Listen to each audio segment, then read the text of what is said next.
పత్రిజీ ఆరాధనోత్సవాలు, అందులోని ధ్యాన యువ కార్యక్రమానికి స్వాగతం, సుస్వాగతం. బ్రహ్మర్షి పితామహ పత్రిజీ వారు 18 ఆదర్శ సూత్రాల్లో చిన్ననాటి నుండే పిల్లలకు ధ్యానం నేర్పించాలి అని ఒక ఆదర్శ సూత్రంగానే పెట్టారు. అది ఆచరించిన ఎంతోమంది పిరమిడ్ మాస్టర్స్ యొక్క పిల్లలు ధ్యానం చేస్తూ ధ్యాన విద్యార్థిగా, ధ్యాన యువతగా ఎదిగిన వారి అనుభవ జ్ఞానాలు మనం వింటూ ఉన్నాం.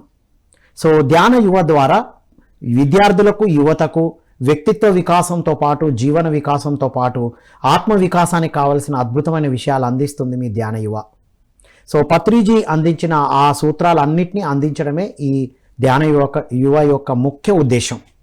ఈనాటి ధ్యాన యువలో మనం కర్మయోగం, ధ్యాన యోగం గురించి తెలుసుకోబోతున్నాం. భగవద్గీతలో ఉన్న ఈ రెండు యోగాలు ఏమిటి, తను ఎలా కనెక్ట్ అవ్వడం జరిగింది, తను ఎప్పటి నుంచి సాధన మొదలెట్టడం జరిగింది అనే అద్భుతమైన విషయాలు మనం ఈ ఎపిసోడ్లో తెలుసుకోబోతున్నాం. ఈ జ్ఞానం అందించడానికి మనతో పాటు ఉన్నారు సాయి శ్రీ, సిఏ చేస్తున్న ఒక విద్యార్థి, పిరమిడ్ యంగ్ మాస్టర్, ఆ భీమన్న సాగర్ పిరమిడ్ ఇంజనీర్ వాళ్ళ అమ్మాయి. చిన్నప్పటి నుంచి ధ్యానం చేసిన తను ఈ విషయాలు ఏం చెప్తున్నారు, ఏం అర్థం చేసుకున్నారో మనం విందాం. నమస్కారం సాయి శ్రీ, వెల్కమ్ టు ఆరాధనోత్సవాలు. Thank you so much. Sai Sri, అసలు ఎప్పుడు ఈ ఫస్ట్ టైం ఈ భగవద్గీత వినడం, ఈ సాధన చేయడం ఎప్పుడు ప్రారంభమైంది?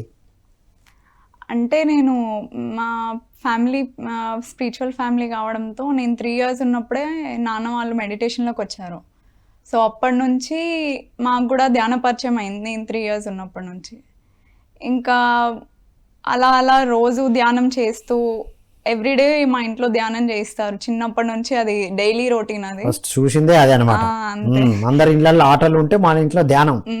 ఓకే, రోజు daily and morning and night daily ధ్యానం చేయడం అనేది కంపల్సరీ ఇంట్లో రొటీన్ లాగా. సో అలా ఒకరోజు నేను 8th class చదువుతున్నప్పుడు నైట్ టైం కూడా ధ్యానం చేసే పడుకుంటాం. అందరం ధ్యానం చేసి డిన్నర్ అయిన తర్వాత ధ్యానం చేసి పడుకుంటాం. అలా ధ్యానం చేస్తున్నప్పుడు డాడీకి ధ్యానం చేసేటప్పుడు ఏదన్నా music, Patri sir flute music or ఇంకా ఏదైనా స్పిరిచువల్ గైడెడ్ మెడిటేషన్ వీడియోస్ పెట్టి చేయించడం అలవాటు. అలా ఒకరోజు ఘంటసాల గారి భగవద్గీతని పెట్టారు డాడీ. ఓకే. అయితే ఇంకా ధ్యానం అందరూ నార్మల్గానే ధ్యానం చేస్తున్నారు, కానీ నాకేమో భయం వేస్తుంది. అంటే ఈ ఎక్స్పీరియన్స్ చెప్పే ముందు ఒక చిన్న క్వశ్చన్. జనరల్గా ఇప్పట్లో భగవద్గీతని మనం ఎక్కడెక్కడ వింటుంటాం? చనిపోయినప్పుడే జనరల్ గా కదా. అది వినబడ్డగా అంటే ఎవరో వెళ్ళిపోయారు అని మనకు తెలిసిపోతుంది. సేమ్ థాట్ నాకు కూడా వచ్చింది. భగవద్గీత స్టార్ట్ అవ్వంగానే, ఇంకా ఆ మ్యూజిక్ స్టార్ట్ అవ్వంగానే నాకు ఇంకా మొత్తం చనిపోయిన వాళ్ళ ఇల్లు, లేదంటే ఆ చనిపోయిన మనుషులు, లేదంటే ఆ వ్యాన్ లో తీసుకెళ్తారు కదా చనిపోయిన మనిషిని, అలా అన్ని డెత్ సీన్సే వస్తున్నాయి నాకు. అసలు ధ్యానం చేద్దామని ఎంత ట్రై చేసినా కూడా నా కాన్సన్ట్రేషన్ కుదరట్లే. ఇంకా చిన్నప్పటి నుంచి అది విన్నవి, చూసినవి అవి రిపీట్ అవుతున్నాయి. అంటే ఇప్పుడున్న మన సొసైటీలో భగవద్గీతని అలా వినే స్టేజ్ లో మనం ఉన్నాం కాబట్టి నేను అలా వినిండే. సో నాకు అదే నా మైండ్ లో అంతా వస్తుండే. ఇంకా నేను సడన్ గా ధ్యానంలోంచి లేసి భగవద్గీతని ఆపేసి వెళ్ళి పడుకున్నా కూడా నిద్ర పట్టట్లే. అందరేమో నార్మల్ గా, నేను మధ్యలో ధ్యానంలోంచి లేచిన, వాళ్ళందరూ కంటిన్యూగా ధ్యానం చేసి జనరల్ గా పడుకున్నారు. నాకు నిద్ర పోయినా కూడా ఆ రోజు నైట్ అంతా అవే నా ముందు డెత్ డ్రీమ్స్. ఇంకా మార్నింగ్ లేచిన తర్వాత డాడీ పిలిచి అడిగారు, అట్లా నువ్వు ఎప్పుడు ధ్యానం అట్లా మధ్యలో లేచి రావు కదా, ఎందుకు అట్లా ఆపేసినావు అదే అని అడిగితే చెప్పిన అంత. నాకు మీరు అసలు ముందే అది నైట్ టైం, అందులో ఉన్న భయం డబల్ అవుతుంది కదా, అట్లా మీరు అట్లా పెట్టేసరికి నాకు ఇంకా ఎక్కువ భయం వేసి ఆపేశాను. అయినా భగవద్గీత పెట్టడం ఏంటి డాడీ, అది కూడా ఘంటసాల గారిది నైట్, అది ఎప్పుడు సో అట్లా వేరే ఏదైనా మ్యూజిక్ పెట్టుండొచ్చు కదా, పత్రి సార్ ఫ్లూట్ మ్యూజిక్ అన్నా ఇంకా ఏదైనా మ్యూజిక్ పెట్టుండొచ్చు కదా అని నేను అన్నా. డాడీ ఉండి భగవద్గీత అంటే చనిపోయేటప్పుడు వినేది కాదమ్మా అని నాకు ఎక్స్ప్లెయిన్ చేయడానికి చాలా ట్రై చేశాను. నేను అప్పుడు అంతా వినిపించుకోలేదు, ఎందుకంటే మనం చూసింది నమ్ముతాం. చిన్నప్పటి నుంచి ఇంకా అదే చూస్తూ పెరిగినాం కాబట్టి ఇంకా భగవద్గీత వింటే ఎవరో చనిపోయినారనే థాటే వస్తుంది ఫస్ట్. రైట్, చనిపోతారో లేకపోతే అది వినంగానే ఏమైనా జరుగుతుందో అట్లాంటి థాట్ లో ఉండి ఇంకా డాడీ ఎక్స్ప్లెయిన్ చేస్తే కూడా పట్టించుకోవాలి, ఎందుకంటే చూసిందే ఎక్కువ నమ్ముతాం కదా. అట్లా నేను ఇంకొద్దు భగవద్గీత ఎప్పుడు పెట్టకు, కావాలంటే వేరే ఏ మ్యూజిక్ అయినా పెట్టు అని నేను చెప్పేసా. ఇంకా కొన్ని రోజులకి డాడీ ఇంకా చెప్పడం మానేశాడు. నేను ఎట్లా అర్థం చేసుకోవట్లేదు, వినిపించుకోవట్లేదు అని ఇంకా మానేసి ఆయన కొన్ని రోజులకి మహాభారతం సీరియల్ అని మా టీవీలో వస్తుండే. ఆ మహాభారతం సీరియల్ తెచ్చి చూపించారు. నువ్వు భగవద్గీత సరే పక్కన పెట్టు, భగవద్గీత తెలవాలంటే ఫస్ట్ దాని మహాభారతం అది ఎక్కడి నుంచి పుట్టింది అనేది తెలవాలి కదా, మహాభారతం చూడు, ఇదేమి ఘంటసాల గారిది కాదు, అండ్ ఇది ఒక సీరియల్, రోజుకి ఒక ఎపిసోడ్ చూడు చాలు అని అన్నారు. ఇంకా ఆ రోజు నుంచి డిన్నర్ చేసే టైంకి రోజు ఒక్క ఎపిసోడ్ అంతే చూసేవాళ్ళం. అందరం నైట్ టైం అందరం కలిసి తినేవాళ్ళం, అట్లా అందరం కలిసి ఒక్కొక్క ఎపిసోడ్ చూసేవాళ్ళం.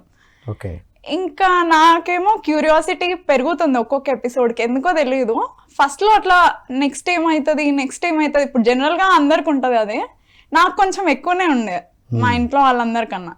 ఇంకా నెక్స్ట్ ఏమవుతుంది అని వాళ్ళేమో ఒక్కొక్క ఎపిసోడ్ చూసి వెయిట్ చేసేవాళ్ళు, నేను ఆగలేక ఆ నైటే ఇంకొక ఎపిసోడ్ చూసేదాన్ని. నెక్స్ట్ ఏమవుతుందో ముందే చూసి పడుకోవడం. ఇంకా మళ్ళీ ఒక ఎపిసోడ్ ముందు చూసేదాన్ని, తర్వాత 2 ఎపిసోడ్స్, తర్వాత 3, తర్వాత 4, అట్లా వాళ్ళు సీజన్ 1 కంప్లీట్ చేసే వరకు నేను సీజన్ 3 కంప్లీట్ చేసేదాన్ని.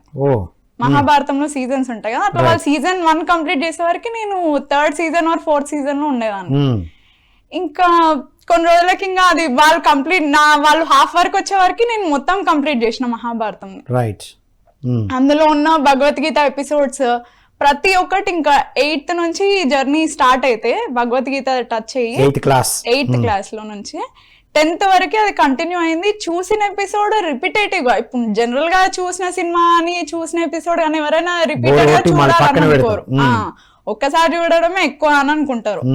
కానీ నాకేమో చూసిన ఎపిసోడ్ ఇంకోసారి చూడాలనిపించేది. అంటే ఒకసారి చూసినప్పుడు ఒక పాయింట్ కనెక్ట్ అయితే మళ్ళీ నెక్స్ట్ టైం చూసినప్పుడు ఇంకో కొత్త పాయింట్ అందులో దొరికేది నాకు. అలా నేను చూసిన ఎపిసోడ్ మళ్ళీ మళ్ళీ చూడడం, డిఫరెంట్ లాంగ్వేజెస్ లో చూడడం, దాని ద్వారా నాకు నిజం చెప్పాలంటే హిందీ నాకు అర్థమయ్యేది 8th క్లాస్ అప్పుడు, జస్ట్ లిటిల్ మాట్లాడేదాన్ని. బట్ మహాభారతం మొత్తం చూసిన తర్వాత హిందీ పర్ఫెక్ట్ గా మాట్లాడడం వచ్చింది, కొత్త లాంగ్వేజ్ నేర్చుకోవడం, కొత్త స్కిల్ డెవలప్ అయింది అది చూడడం వల్ల. అట్లా 10th బోర్డ్ ఎగ్జామ్స్ టైం అది. ఇంకా నేను మహాభారతంకి ఎట్లా కనెక్ట్ అయిపోయానంటే ఇంకా వాళ్ళు ఆపమని చెప్పినా కూడా నేను ఆపేదాన్ని కాదు. మొత్తం ఇంతకు ముందేమో భయపడి పక్కన పెట్టేదాన్ని, ఇప్పుడు మొత్తం వదిలిపెట్టడమే లేదు. అట్లా 10th క్లాస్ లో బోర్డ్ ఎగ్జామ్స్ టైమ్ నేను మిడ్ నైట్ కూడా మహాభారతం చూసేదాన్ని. Oh my god. Daddy mummy ఉండి ఇంకా భయపడిపోయారు, ఎందుకంటే నా లైఫ్ లోనే ఫస్ట్ టర్నింగ్ పాయింట్ ఎగ్జామ్. అయితే వాళ్ళందరూ ఉండి కొన్నిసార్లు తిట్టేవాళ్ళు కూడా, నువ్వు ఇట్లా మహాభారతం చూస్తే ఏం లాభం, అది వెళ్ళి రాస్తే మార్క్స్ వస్తాయా నీకు ఏమన్నా అని. నేనేమో వాళ్ళ పట్టించుకోకుండా అట్లానే మహాభారతం భగవద్గీత ఎపిసోడ్స్ మెయిన్ గా అప్పుడు అవన్నీ కంటిన్యూగా మిడ్ నైట్ ఒక 3 వరకే చూసేదాన్ని. అట్లా 10th క్లాస్ ఎగ్జామ్స్ ముందు కూడా ఎగ్జామ్స్ నడుస్తుంటే, board exams, annual exams, board exams, final exams. అయితే వాళ్ళు చాలా భయపడిపోయారు నిజంగా. నాకేమో టెన్షన్ లేదు, ఇంకా నైట్ టైం నిద్ర లేకపోతే జనరల్ గా అందరికి ఎట్లా ఉంటది, టైర్డ్ గా అట్లా ఉంటది కదా. నాకు 3 వరకు అట్లా చూసినా కూడా 3 to 6 వరకు ఒక 2-3 hours నిద్ర, కంప్లీట్ నిద్ర సరిపోయేది ఆ 2 hours లో. ఏం టైర్డ్నెస్ లేకపోతుండే. మార్నింగ్ మళ్ళీ 6కి లేచి డైలీ రొటీన్ రెడీ అయ్యి స్కూల్కి వెళ్ళే వాళ్ళం. స్కూల్లో నేను మంచిగా చదువుకునేదాన్ని. స్కూల్కి వెళ్ళినప్పుడు స్కూల్లో స్టడీ పైన, వర్క్స్ పైనే కంప్లీట్ కాన్సన్ట్రేషన్ ఉంటుండే. అక్కడ నేను చదివేది మమ్మీ వాళ్ళకి తెలియదు కదా, సో వాళ్ళు చూడలేరు కదా. అట్లా నేను అక్కడ బాగా ఎంత ఫోకస్ చేసినా కూడా 10th బోర్డ్ ఎగ్జామ్స్ అంటే ఇంట్లో కూడా చదువుతారు కదా, ఎప్పుడు చదువుతూనే ఉండాలి. అంటే ఇక ఎప్పుడు భయమే, నువ్వు 10th అని గుర్తు చేస్తూనే ఉంటారు అందరు బయట వాళ్ళు. అలా 10th నేను అక్కడ చదివేదాన్ని, మళ్ళీ ఇంటికి వచ్చి ఏదైనా చిన్న హోంవర్క్స్ అట్లా ఇస్తారు కదా, అది కంప్లీట్ చేసుకొని మళ్ళీ మహాభారతం డిన్నర్ చేసిన తర్వాత ఇంకా స్టార్ట్ చేసి మళ్ళీ మిడ్ ఏ నైట్ పనులు పక్కన పెట్టలే, స్టడీస్ పనులతో హోంవర్క్ పాటు స్టడీస్ హోంవర్క్ అన్ని వేసుకొని ఇది చూడడం డిన్నర్ టైం నుంచి స్టార్ట్ చేస్తే ఇంకా నేను చూడడమే, పడుకోవడానికి బదులుగా ఇది చూస్తూ ఉండేదాన్ని. అదే చేసేదాన్ని 3 వరకు. అలా నేను భగవద్గీత మహాభారతం త్రూ కనెక్ట్ అయ్యాను. ఇంకా దాన్ని ఇప్పటికీ కూడా అప్పుడు చూస్తూ ఉంటాను అప్పుడప్పుడు. అసలు ఏంటి అసలు భగవద్గీత మరి చనిపోయినప్పుడు వినేదాన్ని భావం నుంచి ఏం ట్రాన్స్ఫర్మేషన్ వచ్చింది మరి? నాకు భగవద్గీత లెసన్స్ విన్న తర్వాత ఆ సీరియల్లో, అంటే భగవద్గీత విన్న తర్వాత నేను పత్రి సార్ బుక్ కూడా చదవడం స్టార్ట్ చేసిన. అంటే భగవద్గీతని ఎంతో మంది ఎన్నో రకాలుగా రాశారు, కానీ అన్ని దాంట్లో ఏంటంటే శ్లోకాలు ఉంటాయి. ఇప్పుడు శ్లోకాలు జనరల్ గా భగవద్గీతలో రాసిందే శ్లోకాలు, దాన్ని అర్థం చేసుకోవడానికి అందరి వల్ల కావదు కదా. ఇప్పుడు దాన్ని అర్థం చేసుకోవాలంటే ఆ లాంగ్వేజ్ సాంస్క్రిట్ తెలిసి ఉండాలి, దాన్ని అర్థం చేసుకోవాలి, దాన్ని డీకోడ్ చేయాలి, చాలా టైం పడుతుంది. అలాంటిది కొంతమంది మంచి రచయితలు వాళ్ళంతా మనకి ఈజీ లాంగ్వేజెస్ లో ఇచ్చారు, తెలుగులో ఇంగ్లీష్ లో అట్లా అందించారు కదా. అట్లా వేరే వాళ్ళు చాలా మంది చూసాను, డాడీ చాలా బుక్స్ తెచ్చేవాళ్ళు ఇంటికి. అలా నేను వేరే చూస్తూ ఉంటూ పత్రిజీ సార్ రాసిన భగవద్గీత రిలీజ్ అయింది అప్పట్లో. అయితే అది చదవడం స్టార్ట్ చేసిన. అందులో పత్రి సార్ అన్ని భగవద్గీతలో జనరల్ గా శ్రీకృష్ణుడు చెప్పిన అన్ని శ్లోకాస్ అన్ని అధ్యాయాల్లో కరెక్ట్ గా ఉన్నాయి, కాకపోతే కొన్ని దాంట్లో రిపిటేటివ్ గా ఉన్నాయి. ఎందుకంటే సిచ్యువేషన్ కి తగ్గట్టు ఆయన మళ్ళీ చెప్పాల్సి వచ్చింది డిఫరెంట్ వేలో అది. సో అవన్నిటిని సమ్మరైజ్ చేసి మనకి అందించారు డైరెక్ట్ గా, క్రీమ్ మొత్తం అందులో నుంచి అందించారు. సో అది అలా చదువుతూ కూడా నేను నేర్చుకున్నా భగవద్గీత. ఇప్పుడు మొత్తం మీద భయం అనేది చనిపోయినప్పుడు వినేదా కాదా? వినేది అదే రావాలి, ఇప్పుడు అదే వస్తుంది. భగవద్గీత నేను ఆ తర్వాత అర్థమైంది, అవన్నీ చదివిన తర్వాత, అవన్నీ రిపిటేటివ్ గా చూసిన తర్వాత భగవద్గీత అనేది చనిపోయిన తర్వాత మోక్షం కోసం వినే ఆడియో కాదు, బ్రతికున్నప్పుడే మనం విని ఇంప్లిమెంట్ చేసే గైడ్ అని. అది అట్లా నేను ఆ పర్సెప్షన్ నుంచి బయటకు వచ్చిన. ఇంకా ఆ మిత్ అదొక అందరూ క్రియేట్ చేసిన ఒక మిత్, భగవద్గీత అనే చనిపోయేటప్పుడు వినేది మోక్షం కోసం అనేది అదొక మిత్ అని నేను దానిలోంచి బయటకు వచ్చేసా అప్పుడు. వండర్ఫుల్. సో అప్పటి నుంచి ఇంకా డాడీ కాదు నేనే భగవద్గీత పెట్టి ఘంటసాల గారిది. సూపర్. అంటే ఏ ఘంటసాలది వింటే భయం క్రియేట్ అయిందో, సాధనతో అన్ని విని మళ్ళీ పరిశోధన చేసి you are a spiritual scientist. మొత్తం మీద చనిపోయినప్పుడు వినేది కాదు భగవద్గీత, జీవితంలో బతికి ఉన్నప్పుడే తెలుసుకొని ఆచరించి జీవితాన్ని అద్భుతంగా జీవించడానికి ఉపయోగపడే గ్రంథం అని అర్థమైంది. వా గ్రేట్, ఇది 10th లోనే అర్థమైంది. సూపర్. ఓకే, మరి ఈ రెండిటికి ఎలా కనెక్ట్ అవ్వడం, కర్మయోగం ధ్యాన యోగం ఎందుకు కనెక్ట్ అవ్వడం జరిగింది? అంటే భగవద్గీతలో ఎన్నో చాప్టర్స్ ఉన్నాయి. కర్మయోగం అండ్ ధ్యాన యోగం అనేది ఇప్పుడు చిన్నప్పటి నుంచి ధ్యానంలో ఉన్నాం కాబట్టి దానికి తెలిసినదని కనెక్ట్ అవ్వడం జరిగింది. రైట్. ఇప్పుడు కర్మయోగం గురించి మనం చెప్పాలంటే ఫస్ట్ కర్మ అంటే ఏంటి? కర్మ అంటే ఒక పని, యాక్షన్ అంతే. కర్మ అనే కర్మ అంటే ఒక పని, చేసే పని, యాక్షన్. సో కర్మను ఒక 3 words లో చెప్పాలంటే it's just tit for tat. Tit for tat అంటే మనం ఏదైతే ఇస్తామో అదే మళ్ళీ మనకి రిటర్న్ వస్తుంది. Right. So Newton's 3rd law కూడా, అంటే సైంటిఫిక్ గా చెప్పాలంటే న్యూటన్స్ 3rd లా కూడా కర్మ సిద్ధాంతం పైన based. For every action there is an opposite and equivalent reaction. Equal and opposite reaction. So అలా న్యూటన్ 3rd లా కూడా కర్మ సిద్ధాంతం పైనే డిపెండ్ అయింది. రైట్. కర్మ అనేది ఇప్పుడు మనం చేసే పని మనకి మళ్ళీ అదే రిటర్న్ వస్తుందంటే, మనం ఏం చేస్తున్నామో మళ్ళీ అది రిటర్న్ వస్తున్నప్పుడు మన పనులు ఎలా ఉండాలి అప్పుడు? అది చాలా మంచిగా చాలా జాగ్రత్తగా చూసి చేసుకోవాలి కదా. ఏదైతే ఇప్పుడు మనం ఒక బాల్ ని గోడకేసి కొడితే అది మళ్ళీ రిటర్న్ వచ్చి మనకు తగులుతుంది. అట్లాంటప్పుడు దాన్ని ఎలా మనకు తగలకుండా ఎలా విసరాలి అనేది చూసుకోవాలి మనం. రైట్. అలా ఇప్పుడు కర్మ నుంచి అంటే శ్రీకృష్ణుడు భగవద్గీతలో చెప్తాడు ఒక శ్లోకం, కర్మణ్యవాది కారస్తే మా ఫలేషు కదాచన మా కర్మ ఫల హేతుర్భు మాతే సంగోత్స కర్మని. అంటే కర్మ పని చేయడం అనేది మాత్రమే మన చేతుల్లో ఉంటుంది, ఆ పని నుంచి వచ్చే రిజల్ట్ మన చేతుల్లో ఉండదు. కాబట్టి మన చేతుల్లో ఏదైతే ఉందో దాన్ని మనం నిర్వర్తించాలి ఎప్పుడు. రైట్. ప్రతి యువత వాళ్ళ పని వాళ్ళు చేయాలి, చేసుకోవాలి, అంతే. అద్భుతంగా చదవాలి, ఎగ్జామ్ హాల్కి వెళ్ళి కూర్చోవాలి, అంతే, రాయాలి. వాళ్ళ పని రాయడం వరకు మాత్రమే. రిజల్ట్ ఎట్లా వస్తుంది అనేది వాళ్ళకి అవసరం లేదు, ఎందుకంటే ఆ రిజల్ట్ అనేది ఫ్యూచర్, కర్మ చేయడం అనేది ప్రెసెంట్. మనం ప్రెసెంట్ సరిగ్గా చేస్తేనే కదా ఫ్యూచర్ బాగుండేది. అంటే నువ్వు రాయాల్సిన అన్ని రాస్తే రిజల్ట్ ఆటోమేటిక్ వచ్చేస్తుంది, దాని గురించి ఆలోచించిన అవసరం లేదు. ప్రతి యువతకి ఇది చాలా ఇంపార్టెంట్ సాయిశ్రీ.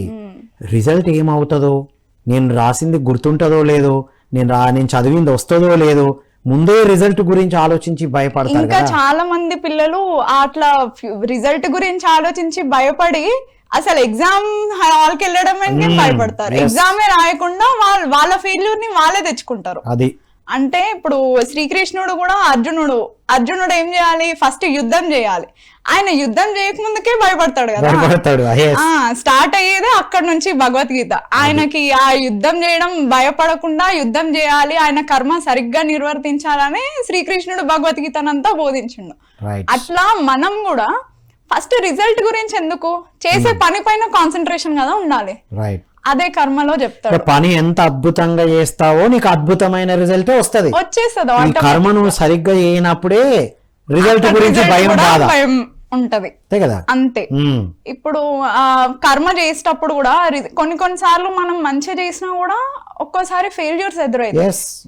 సో ఆ ఫెయిల్యూర్స్ ని కూడా యాక్సెప్ట్ చేయగలగాలి మనం. యాక్సెప్ట్ ఎప్పుడు ఎలా చేయగలుగుతాం అంటే దాని గురించి కూడా చెప్పారు, నిష్కామ కర్మయోగం అండ్ సకామ కర్మయోగం అనేది. కర్మయోగంలో ఇంకో సబ్ డివిజన్స్ లాగా. రైట్. నిష్కామ కర్మయోగం అంటే మనం కర్మ చేస్తాం, పని చేస్తాం, ఏ ఎగ్జామ్ రాయడం రాస్తాం, కానీ దాని రిజల్ట్ గురించి మనకు సంబంధం లేదు, దాని రిజల్ట్ గురించి ఆలోచించం. సకామ కర్మయోగం అంటే రిజల్ట్ తో ఆలోచిస్తాం, అంటే ఇప్పుడు పని చేసి మళ్ళీ దాని రిజల్ట్ గురించి కూడా ఆలోచిస్తాం. ఇప్పుడు ఎగ్జామ్ అయిపోయిన తర్వాత కొంతమంది పిల్లలు ఏం చేస్తారు, ఫ్రెండ్స్ తో కలిసి నువ్వు ఎట్లా రాసినావు అని అడుగుతారు. నా రిజల్ట్, నా మార్క్స్ ఇట్లా వస్తాయి, ఇంతవరకు వస్తే ఒక 90 వరకు వస్తుండొచ్చు, అట్లా డిస్కస్ చేస్తారు. అంటే వాళ్ళు కర్మ చేసిన తర్వాత దాని రిజల్ట్ గురించి కూడా ఆలోచించడం, అదే సకామ కర్మయోగం. ఇప్పుడు సకామ కర్మయోగం అండ్ నిష్కామ కర్మయోగంకి డిఫరెన్స్. ఇప్పుడు మనకు వచ్చే దుఃఖాలు సుఖాలు అవన్నీ ఎందువల్ల వస్తాయి, నేను ఏదో కర్మ చేసినా అందుకే నాకు ఈ దుఃఖం వచ్చింది అని అంటారు. అది పెద్ద బాధలు ఉన్నప్పుడు నేను పూర్వజన్మలో ఈ జన్మలో ఏ కర్మ చేసుకున్నానో నాకు ఇట్లాంటి పరిస్థితి వచ్చిందని అనుకుంటా. నిజం చెప్పాలంటే ఎలాంటి కర్మలు ఎలాంటి సుఖ దుఃఖాలను మనకు దేవు, వాళ్ళు అనుకునే మనస్థితి అది. ఇప్పుడు వాళ్ళు ఒక కర్మ చేసినారు, దాని గురించి ఇప్పుడు ఫర్ ఎగ్జాంపుల్ అర్జునుడే యుద్ధం చేస్తుండ, ఆయన యుద్ధం చేసే వరకే ఆయన పని, యుద్ధం తర్వాత విన్ అయ్యేది లూజ్ అయ్యేది అది ఆయన సంబంధం లేని విషయం. రిజల్ట్ అనేది అది రిజల్ట్ కాబట్టి ఆయన దాని గురించి ఆలోచించకుండా ఇప్పుడు యుద్ధం ఎట్లా చేయాలి పర్ఫెక్ట్ గా, దాని యుద్ధం పైన కాన్సన్ట్రేషన్ చేస్తే ఆటోమేటిక్ గా ఆయనకు రిజల్ట్ వస్తుంది. కానీ ఆయన యుద్ధం పట్ల నేను గెలుస్తా అనుకొని చేసిన అనుకో, సడన్ గా ఓడిపోతే ఆయనకి ఏమవుతుంది, బాధ కలుగుతుంది, అంతే కదా. ఇప్పుడు లేకపోతే నేను మంచిగా యుద్ధం చేసి గెలుస్తా ఓడిపోతా అని గెలిస్తే ఆయనకి ఏమవుతుంది, ఫుల్ సంతోషపడతాడు. అంటే ఆయనకు వచ్చే సంతోషం కానీ దుఃఖం కానీ ఆయన మనసులో నుంచి ఆలోచన నుంచి వస్తుంది, అంతే. రిజల్ట్ గురించి పెట్టుకునే ఎక్స్పెక్టేషన్స్ మనసులో ఉండదు, బయట కాదు, మనసులో ఉండే కోరికలు ఎక్స్పెక్టేషన్స్ వల్ల మనకి సుఖమా దుఃఖమా అనేది మనమే తెచ్చుకుంటాం, అంతేగాని మనం చేసే పనుల వల్ల అవి నిశ్చయం కాదు. మనం చేసే పనులలో లేదు రిజల్ట్, మన లోపల ఉంది. మన లోపల చేస్తే ఇది వస్తదేమో అది వస్తదేమో, ఒకవేళ రాకపోతే ఎట్లా, వస్తే ఎట్లా, ఇన్ని వేసేసుకుంటాం, మనమే మనమే మన చుట్టూ ఒక సర్కిల్ అట్లా గీసేసుకుంటాం. అంటే మనమే ఒకటే దానికి పరిమితం చేసేసుకుంటాం. రైట్. అలా కర్మయోగంని మనం నిష్కామ కర్మయోగం. ఇది ఇప్పటిదాకా చెప్పిందంతా సత్కామ కర్మయోగం. ఇది రిజల్ట్ తో అటాచ్మెంట్ పెట్టుకునేది.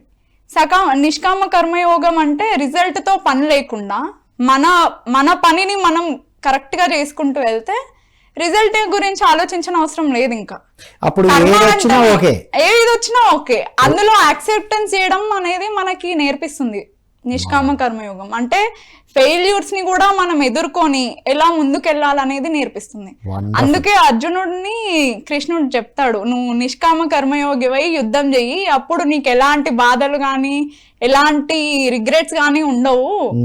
ఆయన భయపడుతుంటాడు కదా, వాళ్ళ ఫ్యామిలీ మెంబర్స్ తోనే యుద్ధం చేయాల్సి వస్తుంది, మా గురువులతో మా బ్రదర్స్ తో వాళ్ళతో చేయాల్సి వస్తుంది, నేను ఎట్లా చేయాలని భయపడుతూ బాధపడుతూ ఉంటాడు. అట్లాంటి రిగ్రెట్స్ ఏమి ఉండవు, నువ్వు నిష్కామ కర్మయోగం ని పాటించి యుద్ధం చేయని చెప్తాడు. నువ్వు చేసేది ధర్మ యుద్ధము అందులో చెప్తాడు.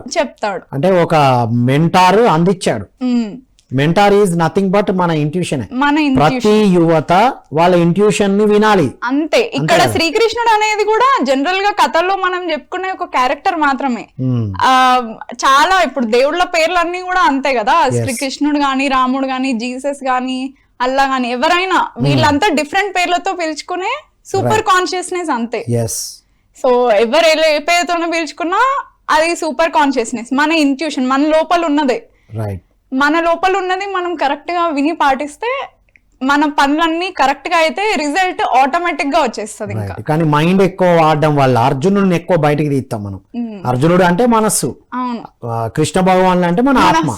ఇప్పుడు యువత అందరు తెలుసుకోవాలి, భగవద్గీత నాకెందుకు కాదు, భగవద్గీత అంటే ఏంటి, భగవంతుడు గీత, కృష్ణ గీత అనలే కదా. అంటే మన ఆత్మ మన మనస్సుకు చెప్పిన జ్ఞానం. Wonderful wonderful Saisri. సో ప్రతి యువత అర్థం చేసుకోవాల్సింది ఏంటి, ఒక స్టెప్ లో రిజల్ట్ ఏం కావాలో అనుకుంటూ చేయడం. అది నీకు అనుగుణంగా వస్తే హ్యాపీనెస్ ఉంటది, అనుగుణంగా రాకపోతే బాధ ఉంటది. అలా చేస్తున్నాం ఆల్రెడీ. ఇప్పుడు ఇలా ట్రై చేయాలి.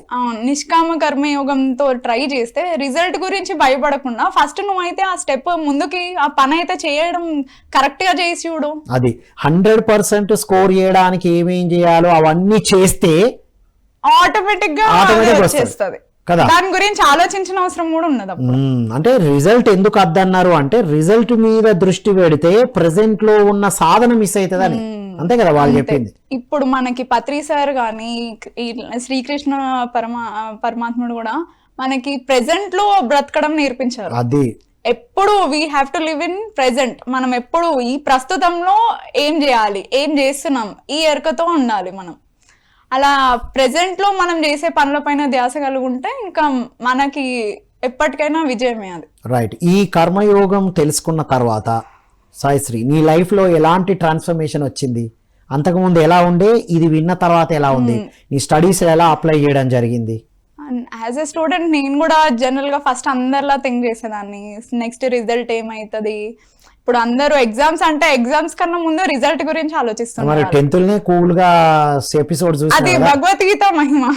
అది అలా నీ పన్ను నా పని నేను ఇప్పుడు నేను చెప్పాను కదా, డాడీ వాళ్ళు నన్ను నైట్ అంతా చూస్తుంటే తిట్టేవాళ్ళు అని, కానీ మార్నింగ్ వెళ్ళి స్కూల్ కి వెళ్ళినప్పుడు నా ఫోకస్ అంతా స్టడీ పైనే ఉండేది. అయిపోయింది ఇక్కడతో అంతే. మార్నింగ్ వెళ్ళి అక్కడ స్కూల్లో అంతా స్టడీ పైన ఉండేది, వచ్చినాక నా పనులన్నీ చేసుకున్న తర్వాత మళ్ళీ భగవద్గీత చూసేటప్పుడు దానిపైన ఉండేది. ఏ పని లేనప్పుడు పడుకోవడానికి అందరేమో సాధన చేస్తే నువ్వేమో ఎపిసోడ్ చూసేదాన్ని. నీ పని ఎక్కడ ఆపలే, నా పని ఎక్కడ ఆపలే. అండ్ నా పనిలో ఏ పని చేస్తుంటే ఆ పని పైన ఫోకస్ పెట్టుకున్నాను నేను. ఇది వినడం వల్ల కూడా ఫోకస్ పెరిగింది. ట్రాన్స్ఫర్మేషన్ అదే ట్రాన్స్ఫర్మేషన్. ఇప్పుడు నా స్టడీస్ ఎందుకు, నా 10th ఎగ్జామ్స్ అయిపోయిన తర్వాత రిజల్ట్స్ వచ్చాయి నాకు. మాది సిబిఎస్ఈ సిలబస్. సో 500కి 424 మార్క్స్ వచ్చినాయి. వాళ్ళు డాడీ వాళ్ళు అంటే నేను బాగా చదువుతా పాస్ అయిపోతా అని తెలుసు, కాకపోతే మంచి మార్క్స్ ఎక్స్పెక్ట్ చేసిండే వాళ్ళు. ఇంకా ఎక్కువ మంచిగానే వచ్చినాయి మార్క్స్. మరి 420 is not joke. Yeah. And ఇప్పుడు స్టేట్ సిలబస్ లాగా కాదు అది. అవును, ఎవ్రీ ఇయర్ పేపర్ చేంజ్ అవుతుంది. సో అలా నాకు మంచి మార్క్స్ వచ్చేసరికి వాళ్ళే కొంచెం ఆశ్చర్యపోయారు, అరే మేము మొత్తం నైట్ అంతా భగవద్గీత చూసేది, ఎప్పుడు చదువుకుంది అని. అంటే నా ఫోకస్ అనేది మార్నింగ్ వెళ్ళి అక్కడ స్కూల్లో చదివేదాన్ని కదా, అదే సరిపోతుండే నేను చేసిన ఫోకస్ కి. అంటే భగవద్గీత వినడం వల్ల, అవి విని అర్థం చేసుకోవడం వల్ల, ఇటు ధ్యాన సాధన కుటుంబంతో పేరెంట్స్తో కలిసి బ్రదర్తో కలిసి ధ్యానం చేయడం వల్ల ఈ శక్తి నీకు ఎప్పుడు ఒక తక్కువ టైంలో ఎక్కువ ఇన్ఫర్మేషన్ గ్యాదర్ చేయడం. ఇప్పుడు నా వేరే పిల్లలు ఒక 14 hours 15 hours చదువుకుంటే నేను స్కూల్లో చదివే 8 hours నాకు సరిపోతుండే. వాహ్, అంటే స్కూల్ టైం ని కరెక్ట్ గా వాడుకుంటే ఉన్నతంగా ఎదగచ్చు అనేది సాయిశ్రీ ఎగ్జాంపుల్. Yeah. అది దీనికి ప్రొవైడెడ్, రెగ్యులర్ గా ధ్యానం చేయాలి, ఆత్మ జ్ఞానం పెంచుకోవాలి. తెలుసుకోవాలి. రైట్. ఇంకా ఈ కర్మయోగం ఇంటర్మీడియట్ లో డిగ్రీలో ఎలా అప్లై అయింది? సేమ్ నా ఫోకస్ లెవెల్స్ అని నా ఫోకస్ ని కరెక్ట్ గా ప్రెసెంట్ లో అంటే ప్రెసెంట్ లో ఎలా బతకాలి మనం చిన్నప్పటి నుంచి వింటున్నాం, కానీ ప్రాక్టికల్ గా దాన్ని ఇంప్లిమెంట్ అనేది నేను అప్పటి నుంచి చేసా, విన్నప్పటి నుంచి. ఎందుకంటే నా అంతకు నేను అది రీసెర్చ్ చేసి తెలుసుకున్న విషయం. ఎవరో చెప్తే ఇప్పుడు డాడీ ఎన్నోసార్లు భగవద్గీత నాకు చెప్పడానికి పోలే, అది నా అంతకు నేను డైరెక్ట్ గా చూసేంత వరకు అదే నా అనుభవం వండర్ఫుల్ గురించి. వండర్ఫుల్. అసలు అంటే ఒక టీనేజ్ లో, యంగ్ ఏజ్ లో భగవద్గీతను అర్థం చేసుకుంటే, వినడం కాదు, చాలా మంది వింటారు, అది ఫోకస్డ్ గా అర్థం చేసుకుంటే ధ్యాన సాధన ధ్యానం చేస్తేనే కదా అది అర్థం అవుతుంది, లేకపోతే అసలు అర్థం కాదు కదా. సో కర్మయోగం అనేది ప్రతి యువత విద్యార్థికి తెలియడం వల్ల హ్యాపీగా జాయ్ఫుల్ గా తక్కువ టైంలో ఫోకస్డ్ గా చదువుతారు. First advantage. Second advantage, result ఏదైనా యాక్సెప్ట్ చేస్తారు, చేయగలుగుతారు. వాళ్ళ లోపల డేర్నెస్ అనేది పెరుగుతుంది. అంటే ఏదైనా రాని మనం ఫేస్ చేయి. ఈ కాలంలో చాలా మంది పిల్లలు రిజల్ట్ కొంచెం అటు ఇటు అయితే సూసైడ్స్ చేసుకునే వాళ్ళు 99 వస్తే కూడా ఇబ్బంది పడే వాళ్ళు ఉన్నారు. కొంతమంది అయితే ఇంకా ఏకంగా సూసైడ్స్ చేసుకుంటున్నారు కదా. అట్లా అంత వీక్ మైండెడ్ కాకుండా ఒక పవర్ఫుల్ మైండ్ సెట్ ని క్రియేట్ చేస్తుంది. సూపర్ పాయింట్ ఇది. భగవద్గీత ధ్యాన సాధన అనేది అల్టిమేట్ సూపర్ మైండ్ పవర్ ని డెవలప్ చేస్తుంది. ఏదైనా జరగని 500 కి 420 వచ్చినాయి అయితేంది, మిగతా వాళ్ళకి 450 రావచ్చు. సో వాట్, సేమ్ ఇప్పుడు కంపారిజన్ ఆఫ్ కర్మాస్. చాలా మంది ఏం చేస్తారు, వాళ్ళకి ఎన్ని మార్క్స్ వచ్చినాయి, నాకు ఎన్ని మార్క్స్ వచ్చినాయి, ఇట్లా చూసుకుంటారు. కంపారిజన్ బిట్వీన్ వేరే పర్సన్స్ తో. ఇంకోటి ఏంటంటే వాళ్ళకు తక్కువ వచ్చినందుకు బాధపడరు, ఎక్కువ వచ్చినందుకు తెలిసిన వాళ్ళు నా ఫ్రెండ్స్ కి ఎక్కువ వచ్చినాయి, నా దాంట్లో చూసి రాసిన వాళ్ళకి ఎక్కువ వచ్చినాయి అని ఫీల్ అవుతారు, బాధపడతారు. అట్లా జనరల్ గా పేరెంట్స్ కూడా అట్లానే చేస్తారు. కొంతమంది ధ్యానం లేని పేరెంట్స్ అదే చేస్తారు. మా డాడీ వాళ్ళు ధ్యానంలో ఉన్నారు కాబట్టి కంపారిజన్ ఎప్పుడు చేయలేదు, కానీ పక్కన ఫ్రెండ్స్ ని చూసే వాళ్ళం కదా. అంటే నేను కాలే, ఎప్పుడు నా ఫ్రెండ్స్ వాళ్ళు ఫీల్ అయ్యేవాళ్ళు, నాకు కొంచెం ఎక్కువ వచ్చినా తక్కువ వచ్చినట్లు కంపారిజన్ చేసుకునే వాళ్ళు. తర్వాత నేను భగవద్గీత ఇదాన కర్మయోగం గురించి తెలుసుకున్న తర్వాత మనకెందుకు అసలు పక్కన వాడి కర్మతో, అది వాళ్ళ కర్మ, వాళ్ళు అంతే, వాళ్ళ పని వాళ్ళు చేసుకుంటారు, వాళ్ళ రిజల్ట్ వాళ్ళకి వస్తుంది. ఇప్పుడు వాళ్ళ కర్మ గురించి ఆలోచించడం వల్ల వాళ్ళ రిజల్ట్ ఏమన్నా మనకు వస్తుందా? రాదు కదా. Super understanding. నెక్స్ట్ ధ్యాన యోగం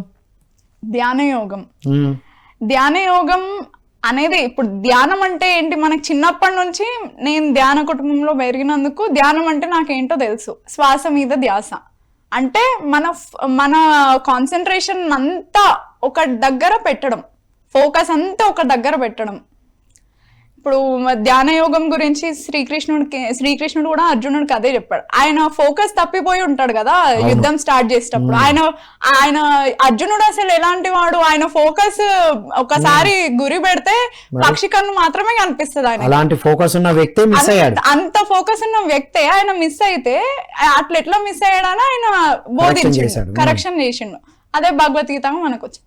అయితే ఆయననే ఫోకస్ తప్పిండు. ఆయనకు ఫోకస్ ఈ ధ్యాన యోగం ద్వారా చెప్పాడు అర్జునుడికి కృష్ణుడు. ధ్యాన యోగం అనేది మొత్తం ఫోకస్ గురించి మాట్లాడుతుంది. ఇప్పుడు ధ్యానం అనేది అన్ని విధాలుగా, ఇప్పుడు పని పైన ధ్యాస పెట్టి, మనం శ్వాస పైన ధ్యాస పెట్టి ధ్యాస పెడితే అది ధ్యానం అంటున్నాం. పని పైన ధ్యాస పెడితే కూడా అది ధ్యానమే. ఇప్పుడు ఎవరన్నా సింగర్ ఉన్నారు, వాళ్ళు పాట పైన ధ్యాస పెట్టి పాట పాడితే అది కూడా ధ్యానమే.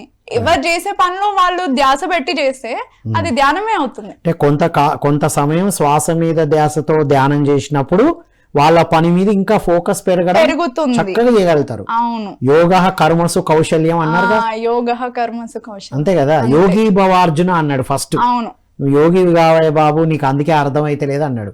అంటే ఇప్పుడు ధ్యాన యోగానికి కర్మయోగానికి చక్కని సంబంధం ఉంది కదా. అవును, ఇప్పుడు కర్మ పని చేయాలంటే ఏంది, దానికి ఫోకస్ అవసరం, శక్తి కావాలి, ఫోకస్ కావాలి, కాన్సన్ట్రేషన్ లెవెల్ కావాలి. ఆ పని కరెక్ట్ గా చేయాలంటే, ఏ తప్పులు లేకుండా కరెక్ట్ గా చేయాలంటే మనకి దానిపైన కాన్సన్ట్రేషన్ పెట్టాలి. ఆ కాన్సన్ట్రేషన్ ఎలా వస్తుంది?